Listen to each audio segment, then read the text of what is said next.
Okay, તો હવે આપણે આગળનો ચેપ્ટર જોઈએ તરંગ, બરાબર. તો વિક્ષોભની ગતિ માધ્યમમાં તો એટલે જ તરંગ, બરાબર. સ્થિતિસ્થાપક માધ્યમ હોવું જોઈએ, એક પારિમાણિક આપણે જે વાત કરીશું વિક્ષોભના પ્રકાર પર આધારિત હોય એમ, અને માધ્યમ પોતે ગતિ નથી કરતું, બરાબર. હાર્મોનિક તરંગ એટલે પછી સરળ આવર્ત ગતિમાં સાઇન અને કોસાઇનની રીતે વ્યાખ્યાયિત કરીશું. પ્રગામી એટલે સતત ગતિ કરતું, માધ્યમ ના કણો ભાગ લેતો યાંત્રિક અને વિદ્યુત ચુંબકીય બિન યાંત્રિક તરંગ. દ્રવ્ય એટલે શું? પ્રોટોન, ઇલેક્ટ્રોન, આવા બધા દ્રવ્યના કણો ભાગ લે, બરાબર. લંબગત એટલે પ્રસરણ, લંબ, દોલન, આકાર વિકૃતિ, અને આકાર પ્રતિબળ. એક્ઝામ્પલ તરીકે ઘન પદાર્થ, બરાબર, પણ એક્સેપ્શન શું છે? પાણી. સંગત એટલે લોન્જિટ્યુડનલ, ધ્વનિ, પ્રસરણ, સમાંતર, દોલન એમ. પ્રસરણ, લંબ, દોલન, સમાંતર, દોલન, બરાબર. દાબીય વિકૃતિ, દાબીય પ્રતિબળ, ઘન, પ્રવાહી, વાયુ, ત્રણ એમ. સંઘનન અને વિઘનન, બરાબર. તો જો સંઘનન એમાં પ્રેશર કેટલું છે, વિઘનનમાં પ્રેશર કેટલું છે, બરાબર. સિસ્મોગ્રાફીમાં આપણને જો 4 મિનિટ મોડું સંભળાયું હોય, બરાબર, તેના ઉપરથી ડિસ્ટન્સ કેલ્ક્યુલેટ કર્યું, અને એ ડિસ્ટન્સ અને એના ઉપરથી આપણને ટાઈમ મળશે, બરાબર. પછી ધ્વનિની તીવ્રતા એટલે શું? I is equal to U upon A, T is equal to P upon A. U by T is equal to P થશે. I ચલન A સ્ક્વેર સૂત્ર પૂછાશે. I is equal to 2 pi square F square A square row V સૂત્ર પૂછાશે. તરંગ લંબાઈ ને તરંગ આવૃત્તિ, તરંગ સંખ્યા, તરંગ સદિશ, આવર્તકાળ ને કોણીય આવૃત્તિ, બરાબર. એક પરિમાણીય પ્રગામી હાર્મોનિક તરંગ સમીકરણ કેવી રીતના લખાશે? આ રીતના લખાશે, બરાબર. y is equal to a sin omega t minus 2 pi upon lambda into x, બરાબર. લેમ્ડા અંતરે 2 પાઈ જેટલું તફાવત હોય તો એક્સ અંતરે કેટલું એના ઉપરથી આવ્યું તફાવત, બરાબર.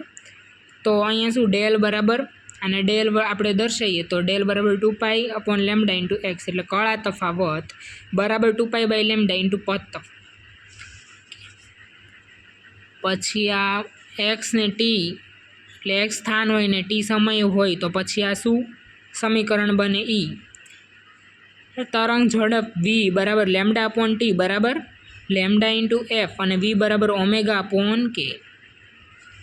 સ્થિત તરંગો, બરાબર. y1 ને y2ના સમીકરણ લખ્યા, પછી એનું સંપાતિક મતલબ એને એક કર્યા તો શું થશે? y બરાબર આવી રીતના મળ્યું -2 a sin કે એક્સ, એટલે આ ને કોસ ઓમેગા ટી.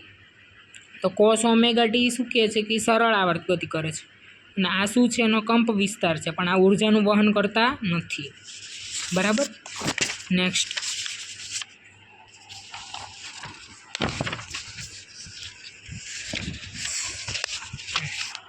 ઓકે, પછી બરાબર બધાના ફેવરેટ દાખલા એટલે ડોપલર અસર, બરાબર. તો આના મતલબ આનું છે, પણ ખાલી આ સૂત્ર તમને આવડવું જોઈએ. FL બરાબર V plus VL, V plus VS અને FS.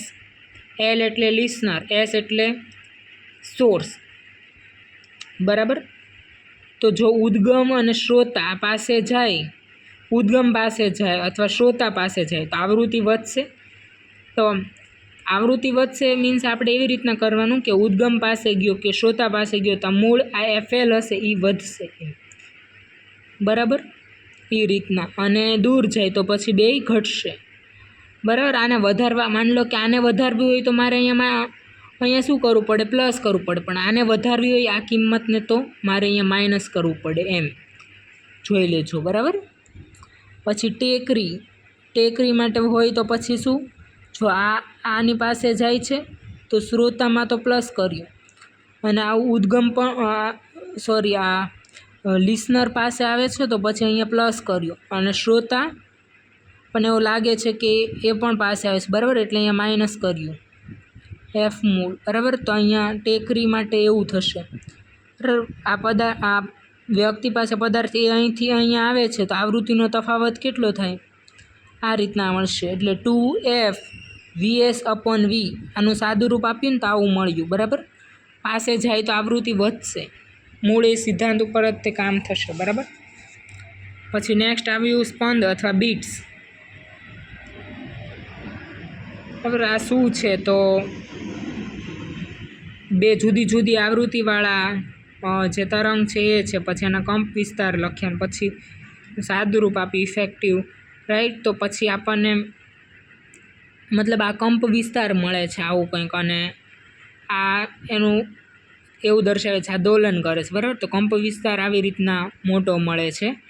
પછી આપણે આ કંપ વિસ્તાર છે એમાં એફ ડેશ બરાબર શું થયું? આ ઇફેક્ટિવ આવૃત્તિ 2πf × t આપણે લખીએ છીએ ને, તો ઇફેક્ટિવ આવૃત્તિ આ થઈ, તો પછી એનો આવર્તકાળ શું થયું? એનું ઊંધું થયું. હવે ટી જેટલા આવર્તકાળમાં 2 વાર મેક્સિમમ થાય, તો એક આવર્તકાળમાં કેટલી વાર મેક્સિમમ થાય? બરાબર. એવું મૂક્યું ને તો આપણને n બરાબર F1 - F2 મળ્યું, બરાબર. મીણ લગાડતા એફ શું થાય? ઘટે. અને મનુષ્ય માટેની લિમિટ શું છે? 20 હર્ટ્ઝથી 20,000 હર્ટ્ઝ.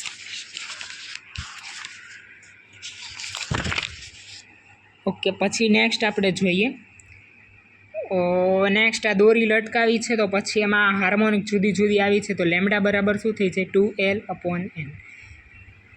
લેમ્ડા બરાબર 2L હોય, પહેલી લેમ્ડા બરાબર 2L હોય, પછી 2L/n ની જગ્યાએ મૂકતું જવાનું, તો બીજા બરાબર L મળશે, ત્રીજા બરાબર 2L/3 મળશે, એ રીતના, બરાબર. તો F શું મળશે? V/2L. અહીંયા શું મળશે? 2V/2L, અહીંયા 3V/2L, એ રીતના. એટલે અહીંયા F1 2F2 2F1 3F1 એ રીતના આગળ કરતું જવાનું. આ સામાન્ય દોલનો છે, બરાબર. ઓકે.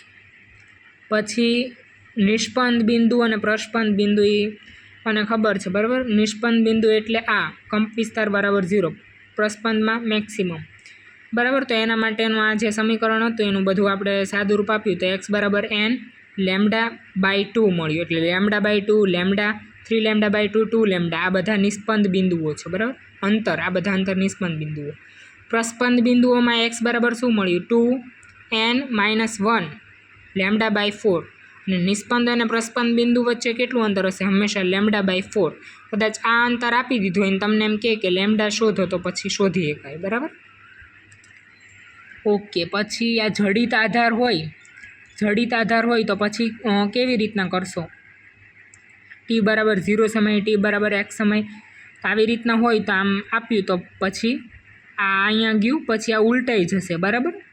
એટલે આપણને પહેલાં આ હતો ઇનિશિયલ ને ફાઇનલ ઉલટાઈ ગયો, બરાબર. અને જો મુક્ત આધાર હોય તો પછી આમ જશે, પછી અહીંયા મેક્સિમમ 2a જેટલો કંપ વિસ્તાર થઈ જશે, એ વાળો હશે ને તો, અને પછી પાછું આવી જશે, પણ એ ઉલટાશે નહીં, એટલે એમાં આ રીતના જ રહેશે, બરાબર સમીકરણ. ઓકે. પછી આ યાદ રાખો, લંબગત તરંગમાં પાઈનો ડિફરન્સ હોય. પછી બંધ નળી ને ખુલ્લી નળી, તો બંધ છેડે શું હશે? બંધ છેડે નિષ્પંદ બિંદુ અને ખુલ્લા છેડે પ્રસ્પંદ બિંદુ, બરાબર. ઓકે. પછી અહીંયા બધા જુદી જુદી માપના આપ્યા છે, બરાબર. પછી સમીકરણ છે, પ્રસ્પંદ બિંદુ ક્યાં મળશે? λ/4 3 λ/4 5/4 lambda. V = F lambda, lambda = V/F, K = 2π/λ. તો લેમ્ડામાં શું મળે છે? 4L/2n - 1, અથવા F બરાબર શું?